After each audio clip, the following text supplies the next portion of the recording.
All right, so I'm going to go over basically everything that's going to be in the midterm. Again, this is open note. I'll give you extra time. I'll give you 4 hours to get this test done. So it will open up at our normal class time, 9 o'clock on Wednesday, and then you'll have those 4 hours to get that done. So I'll go through all of these.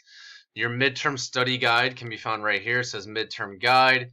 I actually did just add this part in.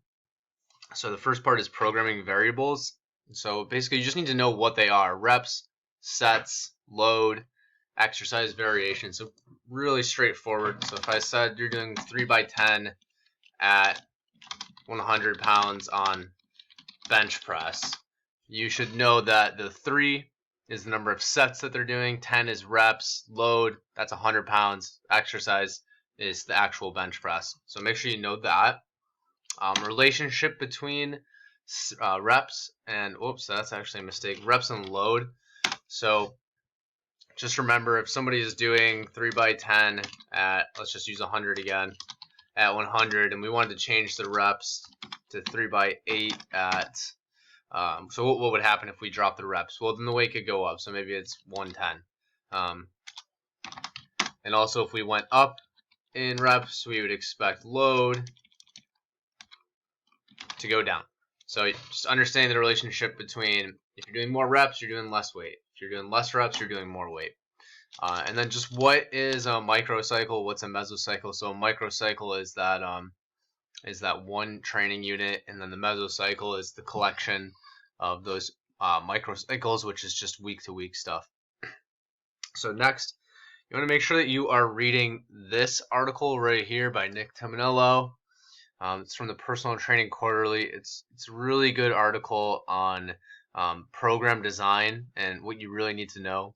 So I'll be asking you questions on variation, specificity, and then progressive overload. So really, if you just scroll through this, it's going to be easy enough for you to find. Step 1, apply the principle of specificity. It's basically saying we get good at what we train.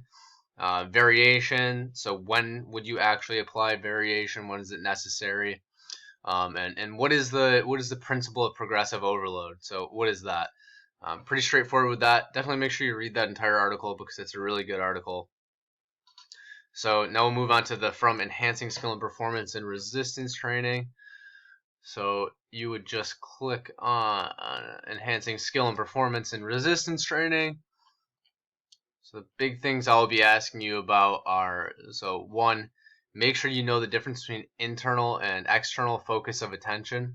All right, so what's that? And just remember, an internal focus of attention is you're drawing attention to what your body's actually doing, versus external is more of you're drawing attention to the outcome of the movement. So if you're thinking broad jump, an internal focus would be bend your legs.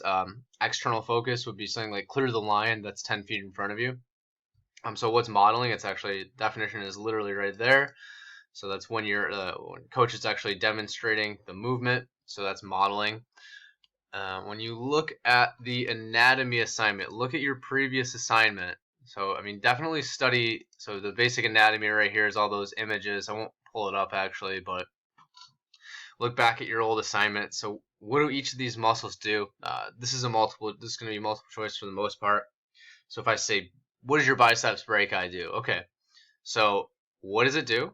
And then what joint does it work on? So it works on the elbow joint, works with elbow flexion. So elbow flexion is the function of the biceps brachii. And then similarly, you should know, like if I am doing a bench press, what is the muscles that I'm working? So if I'm doing a bench press, I'm working my chest, triceps, shoulders, okay? And then very, very similar to that anatomy game that we played. So you might as well actually look over that. Assessment protocol. So if you go to this, all you're going to do is go down to the movement assessment portion. Okay, so you can read over all of this. It's pretty comprehensive about what you're going to be doing with a movement assessment.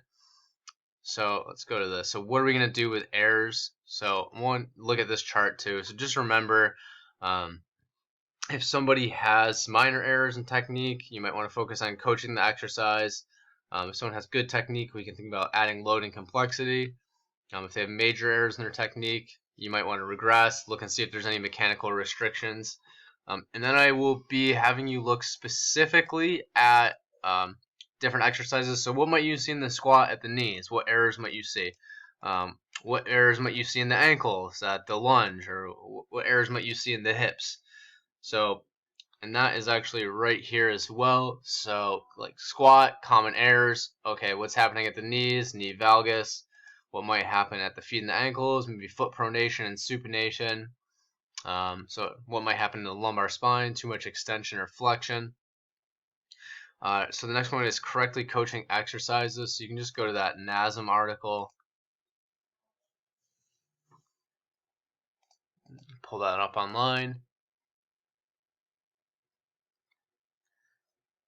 So what are the concepts to be aware of for successful coaching? So that's right in there. I'm not actually going to pick it right out because I'd prefer that you read the entirety of the thing. What's the difference between compensatory feedback and then cueing? So just make sure you know the difference between those two things. One of those deals with just your own words.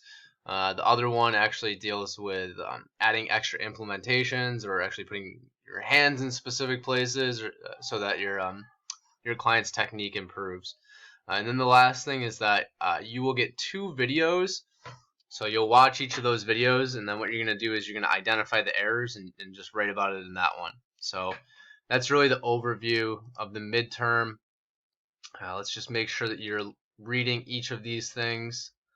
So read that entire program design article by Nick Tominello. That shouldn't take that long. Get the key parts, internal and external focus of attention, and then modeling from this coaching exercises. You can read the whole thing too. Basic anatomy, just look back at, this is the game that we played. Just know, what am I looking at? Am I going, what joint is working, and then what is the exact action that's happening at that joint? Okay. Read the entirety of the correctly coaching exercises from NASM blog. Go to the movement assessment portion of that assessment protocol. And then with all of this, just fill out your study guide. And I will be available from 9 until 10 tomorrow. So if you have any questions, just shoot me an email. I'll be right in front of my computer.